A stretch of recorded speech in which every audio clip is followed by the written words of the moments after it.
Kasal nina Kim Chu at Paolo Avellino pinaghahandaan ng mabuti upang mas maging engrandi.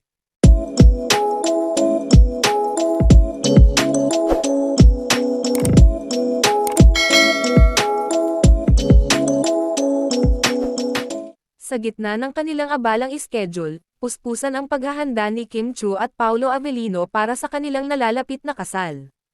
Ayon sa mga mapagkakatiwalaang sources, nagsimula na silang magplano ng mga detalye, mula sa venue hanggang sa mga dekorasyon.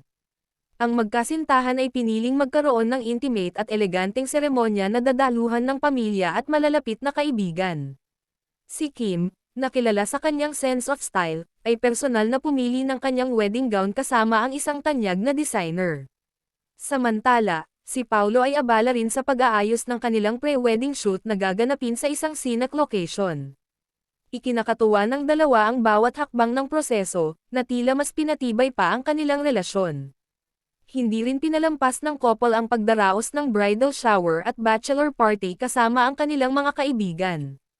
Nakatakda ang kanilang kasal sa susunod na buwan at inaasahang magiging isang malaking kaganapan sa showbiz.